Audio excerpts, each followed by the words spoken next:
नमस्ते मित्रों, welcome back to the Raj Infotech. आज के लेक्चर में हम लोग देखेंगे Coulomb's law in vector form. तो इससे पढ़ने के लिए हमारे पास एक डायग्राम है। जैसे कि हमारे पास कोई दो चार्ज है सेम नेचर वाले Q1 and Q2, Q1 and Q2 जिनका नेचर एक जैसा ही है, दोनों भी पॉजिटिव ही है। और इन दोनों को सेपरेट करने के लिए एक डिस्टेंस है जिसका नाम है R। आपको ये बात ध्यान में रखनी है कि इन दोनों का चार्ज जो है वो पॉजिटिव है। ओके, Q1 भी पॉजिटिव चार्ज है और Q2 भी पॉजिटिव चार्ज है। अब अगर मैं किसी फोर्स की बात करूं, यहाँ पे इसके दोनों ओर कोई एक फोर्स है जो अपेंड करते हैं यहाँ पे, तो इस फोर्स का अगर से स्केलर क्वांटिटी में देखा जाए तो force is equals to Coulomb's का कांस्टेंट है 1/4πε0 और इस मैग्नीट्यूड का product that is Q1 into Q2 upon what R²। तो ये तो हो गया स्केलर फॉर्म, लेकिन जब हमें इसे वेक्टर फॉर्म में दिखाना है तो हमारे पास डायरेक्शन भी चाहिए। तो हमारे पास इसका डायरेक्शन यानी कि यूनिट वेक्टर 1 ड्यू टू 2, जैसे कि हम फर्स्ट वाला देखेंगे 1 ड्यू टू 2। सो यहाँ पे वेक्टर F1 ड्यू टू 2 या आ गया इसके सिर पे वेक्टर। अब जब इसे वेक्टर फॉर्म में लिखना ही है तो vector F is equal 1/4πε0 into Q1 into Q2 upon R² into unit vector 1 2। So जब हमने इसे एक नाम देना ही है, अगर इस फोर्स को और इस फोर्स को अलग अलग लिखना है तो इनको नाम देना होगा। तो इसे नाम देते हैं vector F1 due to 2 which is equal Coulomb's constant 1/4πε0 into Q1 into Q2 upon R² into unit vector R1। अब इस यूनिट वेक्टर को हम ऐसे भी लिख सकते हैं, जैसे कि अब अगर हमें पता है कि वेक्टर फॉर्म में अगर है तो उसका magnitude as well as direction भी होगा। So vector R1 due to 2 is equals to what, उसका फर्स्ट ऑफ ऑल मैग्नीट्यूड, उसका मैग्नीट्यूड होगा वेक्टर R12 इंटू उसका डायरेक्शन भी होगा, magnitude as well as direction. So ये हो गया उसका डायरेक्शन यूनिट वेक्टर 1 2।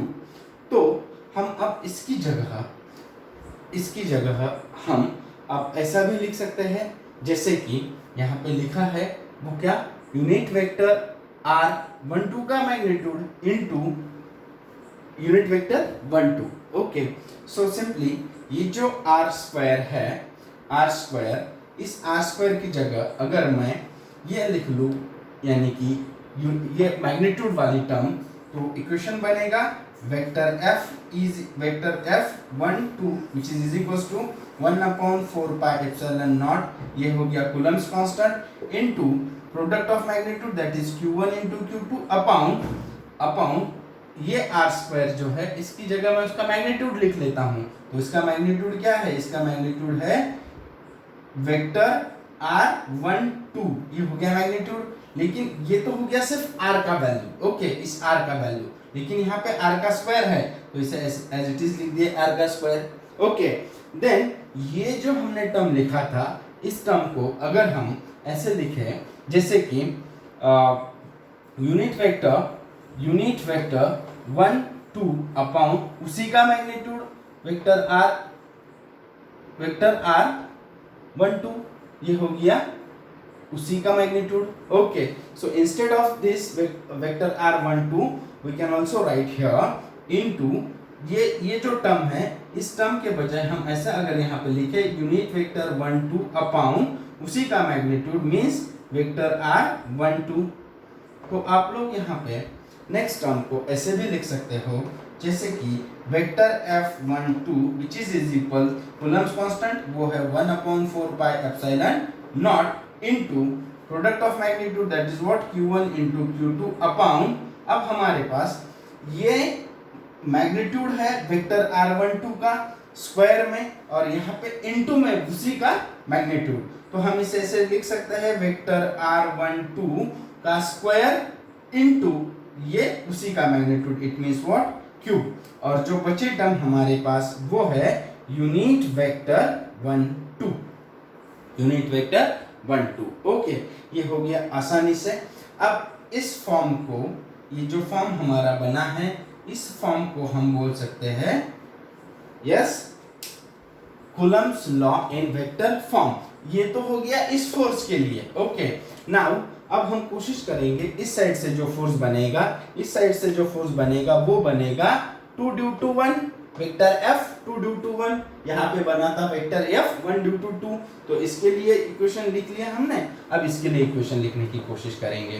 तो सिंपल सी बात है, दोनों की ओर दोनों में प्रोडक्ट ऑफ मैग्नीट्यूड सेम है, सिर्फ फर्क इतना है कि दोनों की डायरेक्शन अलग अलग है। ओके, सो यहाँ पे ये जो इक्वेशन बनेगा बिफोर वेक्टर मैग्नीट्यूड के लिए, तो वो होगा व्हाट 1 अपॉन कूलम्ब्स का constant that is 1 upon 4 pi epsilon not.